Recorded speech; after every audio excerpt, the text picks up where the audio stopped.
my dad was a blues recording artist. And so I kind of grew up with music and music, love singing, never pursued it, never thought I was good enough for that. Um, so it's not actually me singing on the tape that you Okay. hear in the show, unfortunately. That was already pre-recorded. Yeah. Okay, so in terms of that, then that brings the other sort of challenge as an actress. How was were you always a good lip singer, or lip performer, dare I say? And did you Right, find that a right. bit daunting, where you had to sort of mimic actions for a song that you weren't really singing That yourself? I would You sort of No, not whispering it. really, because they give you the tape ahead of time. So I had the song, I think probably the first day of shooting, because it was about 7 days to record that episode. So I had, and it was only about the 3 or 4 days into it that I had to do the actual performance of the song. So by the time we actually recorded that, I had pretty much, I knew that song like the back of my hand. So performing it, I was singing it and doing it when I was performing but it's just not my voice that you hear. Yeah. And tell me, did the producers, the directors of this episode, and Stephen Canal, did they want you to actually feel like a girl band? Because you were four actresses brought together. You were the main sort of lead actress in that. Yeah. Three actresses that maybe only had one-liners here and there. Did they want to feel a Yeah. chemistry, make believe that you actually looked like a girl band, could rhythm, Yes. dance, and sync, or have that chemistry? Was that very important to them? Yes, absolutely. We tried to rehearse together. We tried to come up with a little routine together for that scene because they didn't really have a choreographer there. So I don't think it was supposed to be that big of a part of in the show. But we did try to do what you saw. The finished product was us trying to create some kind of stage performance. Yeah. So we did that all on our own, though. Yeah. Dare I say, in terms of the audition sort of process to land this role, a guest spot in a big, massive TV cable show, season three as well, very much in the height. This wasn't really season one where everybody was getting to know the A team. This was season three. This is box office now. We're talking about prime time slot all across America as such. Dare I say, was there two or three rounds of audition? Was there nervous twitching, or was it a very sort of smooth ride for you to land the role of Charlotte King? Um, it was a couple of auditions. First, I had to audition for the casting director, Reuben Cannon, who's a wonderful guy, big casting director back then in the 80s. Everybody wanted to work for Reuben. He went off and started producing. So I don't know what he's doing now, but he was the casting director for the A team. So everybody who was anybody knew who Reuben was and was always trying to get on Reuben's radar. So I think that I had done a couple of commercials for Reuben because he was working in the commercial field first. And so he knew of me from working in the commercials. And then once I got this theatrical agent, I was able to get an agent that was strong enough to get his attention that he trusted him to get me in the room to audition. So Ruben worked with me. He had me do this scene. I'm pretty sure that was the only scene I can't remember doing. Back in those days, they didn't really have you audition a lot of scenes like they're doing now, but because they wanted to know that you could do whatever scene they pull out, and be that person. So it really didn't require a lot of auditioning. Um, so I did work on that scene, and Ruben helped me through it.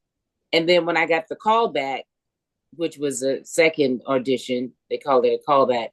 That was only two. It was only two. So I had his audition, and then he set me up for the callback, which is with the producers and the director and the writers and everybody. But the callback is where you get the nerves because you go into a room with a bunch of people around a big table. I think that one looked like it was a conference room, if I remember correctly. So they had the actors on one side of the table, and the other side of this long, big table were these producers and everybody that just are staring, got you in their radar and their focus, right?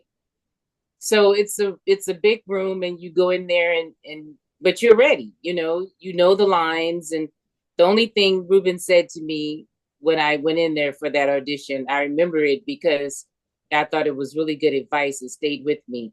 He said, do exactly what you did on the first audition. Because sometimes, actors go in on the callback and they want to think that they could do something more, or now they have a chance to really impress and they want to do something different. So he was letting me know that what I did on the first audition is what I need to do to get this job. So just recreate that. So when he said that, I trusted his guidance and I remembered exactly what I did. There was a lot of beats, moments that is created in a lot of those scenes that I did. So I just tried to go back to all those moments, loving my little brother, being worried about my family, stuff like that. I remember the relationship with the little brother was the most important thing that I was trying to get out of that show. And that's why Reggie and I became really good friends ever since then, because that bond that we created as brother and sister working together, it felt real. And it's still with us today. Yeah. And Deborah, you mentioned this as your first acting role. So I imagine arriving first day of the job, you get up that morning, there's a spring of excitement, nervous tension. You walk on the cast, you walk on the set, you dare I say you go to your changing room locker, you arrive on the set, and there you walking out, and all of a sudden your eyes see George Peppard, your eyes see Mr. T, Dirk Yeah. Benedict, Dwight Schultz. Dare I say, was it what was the reaction? Can you remember your first where you stumbled for words? Obviously, George Parr, big theatre star, Breakfast and Tiffany's, Oh, yes, absolutely. 1950s James Garner, everything like Oh, that. Mr. yeah. T And coming I'm a from the big, wrestling world, larger than life right. attitude. I'm What a was that big, like that first day on set? it was amazing. I was so excited to get this job because I knew that it would put me in the category of guest star too, which it did. Because from there on, I started guest starring on almost every TV show that was happening in the 80s. I got a chance to really work. Um, but it was an amazing experience. George Peppard was an incredible gentleman. Of course, I'm a big uh, Turner Classic movie fan, so I know a lot of his movies. I knew that I was in the presence of Hollywood royalty, and he carries himself like a wonderful man. I mean, he was just so incredibly giving and supportive. And he told me that this episode was very close to his heart, that it was important that they cast it right. And he was really happy that I got the part. So he made me feel very comfortable and worthy and happy to be there. He was a really, really, really sweet man. Yeah. I remember that. But they all were very sweet, kind guys, very generous, never stepped out of line. Um, and I remember there was a reporter from the Hollywood, what do you call that paper that was real popular, the Inquirer back Yeah. then, on the set that day, and they saw me and Mr. T kind of being nice to each other because he went out of his way to really be nice to me. So if I needed a chair or anything like that, he was just really, really sweet.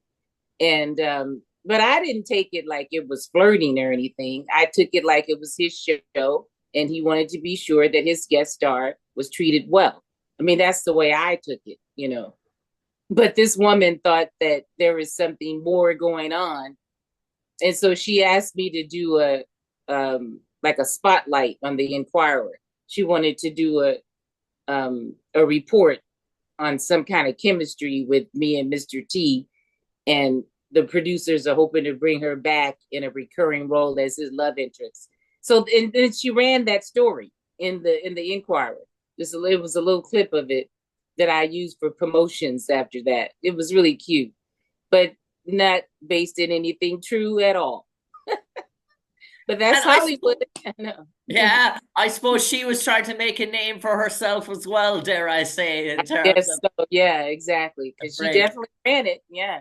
Hmm. Deborah, you mentioned that, and before we go on and we talk a bit more about the episode, so you mentioned your sort of memories of George Peppard, and it's fantastic to hear that you have a glowing recommendation of him because a good lot of our guests, it's a mixed bag in terms of George, in terms Oh, of really? Hmm. some people loved him, some people hated him.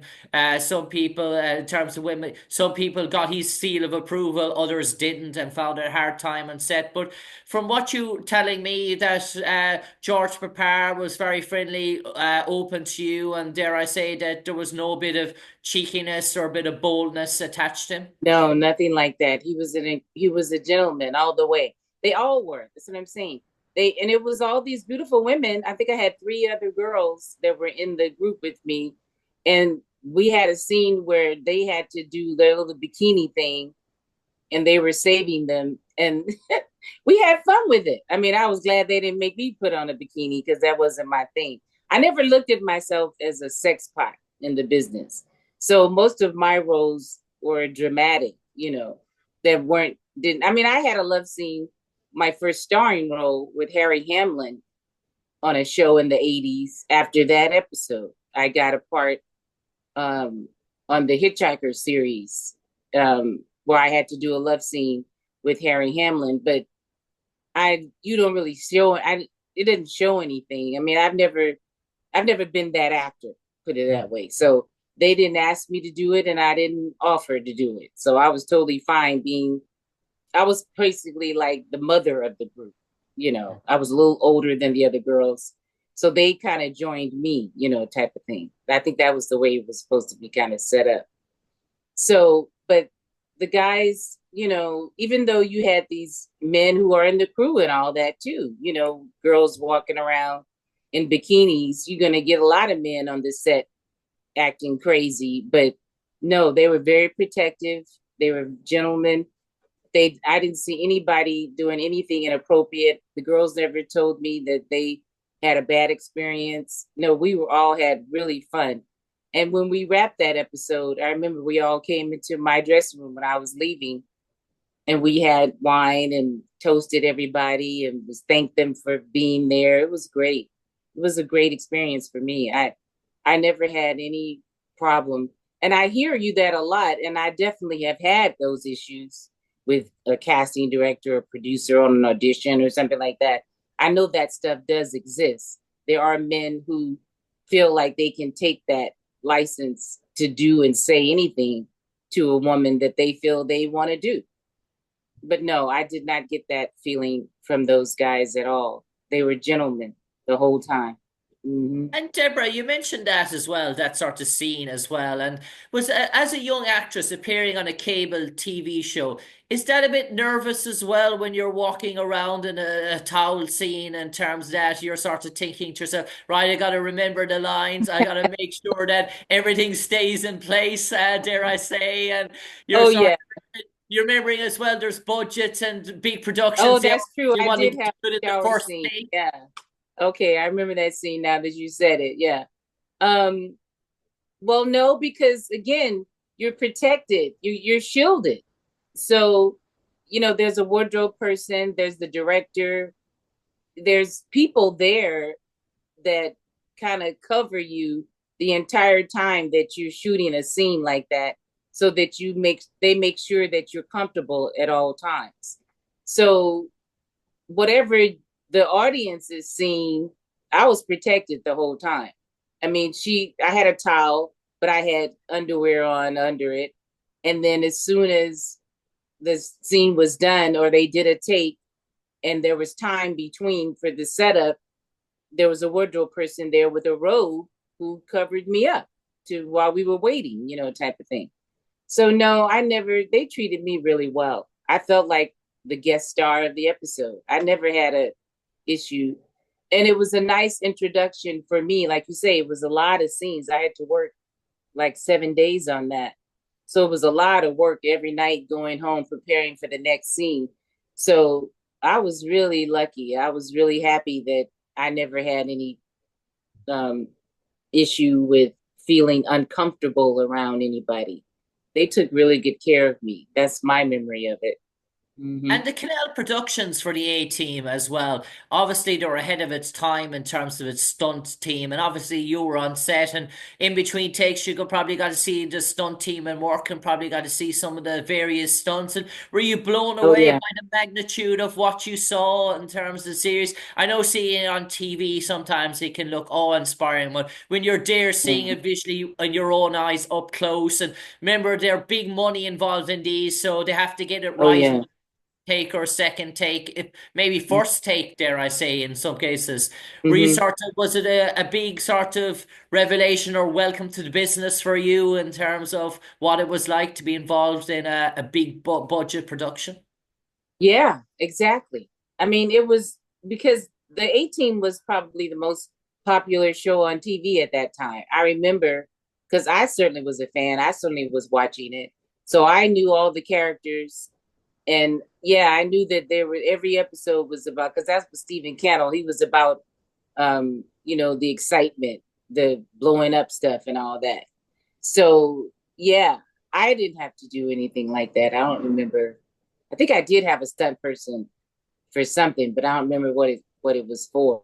But there was a stunt You had a person lot of there. running to do. You had a lot of running to do yourself and Reginald. You were running for a good lot of the episode. I was. Oh, okay. Well, then maybe it was her doing it a lot. I know. I should have watched it again before I came out.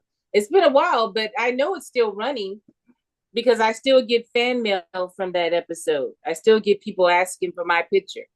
And it's funny because some of them know how to pull some of these pictures from the episode.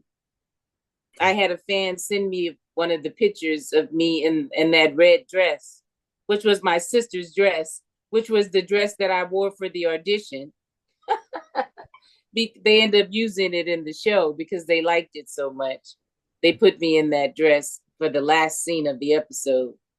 Um, but I forgot my train of thought. What was that? The question you asked me? No, I was just saying about in terms of the stunt team sort of involved, and you had some sort of scenes basically in the stunts Oh yeah, where you're mainly yeah, just on your feet, dare I say, for most of it as action scenes, mainly with Reginald.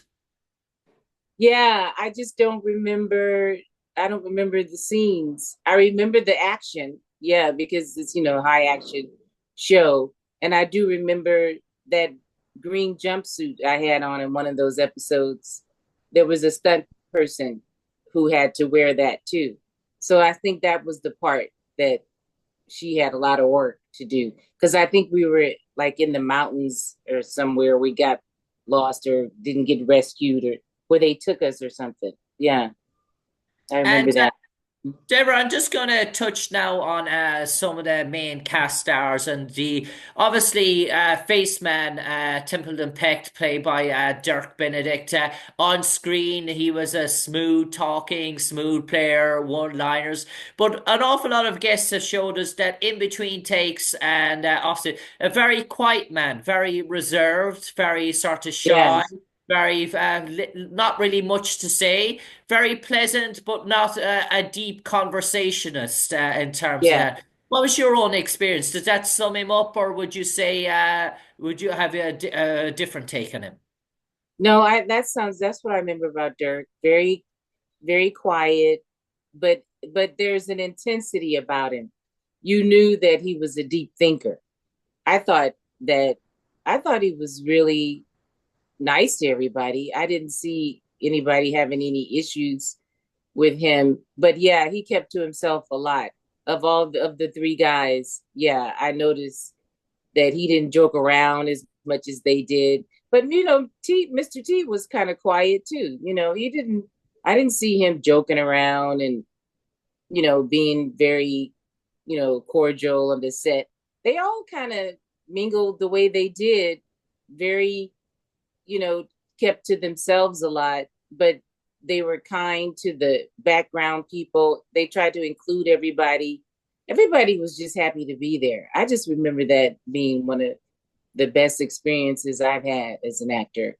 And I was so happy that my first experience with all that work was feeling embraced like that. and I had a lot of conversations with um I don't kind of why can't I call his name now? Dwight Schultz, is it? No, Murdoch. no, Tiffany's. Okay. Oh, The George Peppard. George Peppard. Sorry, I know why I can't say his name. But I had a lot of deep conversations with George. He'd like to get into what you are about and what kind of soul you have and the goodness of people. And, I remember having conversations with him about what it means to be a celebrity and, you know, being good to people. I didn't get any feeling that he was the type of person that would be rude to anybody. I didn't get that at all. But then again, these people, I hear that a lot, that a lot of those celebrities of that level are selective about who they reach out to and who they show their kindness to. Because he definitely showed me kindness. He was concerned about, I think I was going through a bad relationship then.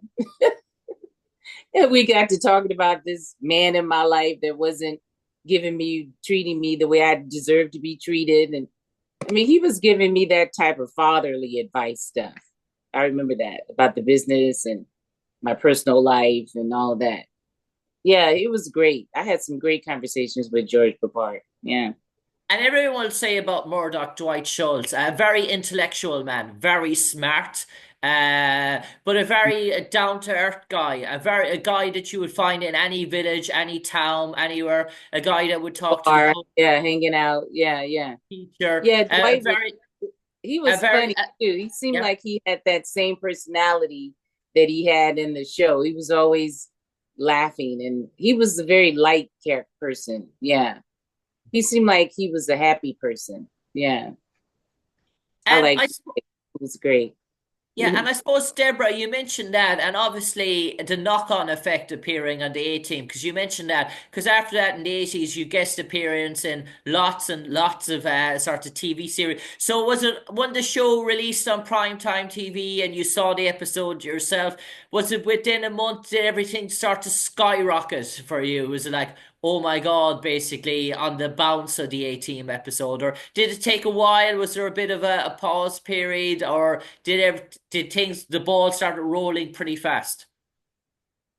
Well, I would say the ball started rolling pretty fast once I got the part because the industry knows that you're working before the public does. So that guest star role came with like boom, boom, boom, three more right after it. I think The Highway to Heaven was the first one right after that. And then I don't remember what other shows were going on back then, but I remember moving right from the A Team to Highway to Heaven, which was another big popular show back then in the 80s, the mid 80s. And working with Michael Landon was amazing too.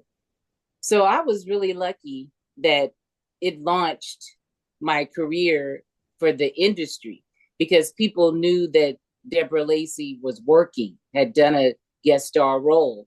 So now that put me in the category of being able to continue to audition for those roles at that level.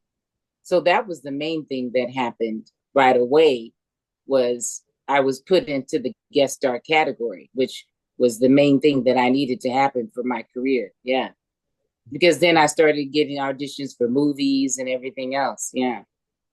And Deborah, on to present day, and I do believe we before we came on air, you're still actively involved, and maybe next year we might get to see you on our TV screens or movie theaters again sometime soon. I'm hoping, yes. I'm still auditioning. I'm still out there. Lots of great stuff is still coming my way. I just worked with Tyrese, the singer. He's Okay. the number one Billboard um, song out right now called Wildflower. It's a remake that he did with David Foster producing. Um, and he did basically, he's calling it a short film music video of his song, The Wildflower. He dedicated to the memory of his mother. And I'm playing his mother in the short film. and that's out on YouTube. You can see Okay, that anytime. Wildflower. I'm fantastic. Tyrese. Hmm. And But my Deborah, other show is still streaming on All Black as well. I did 5 seasons on A House Divided. So that's the okay. most recent thing that I have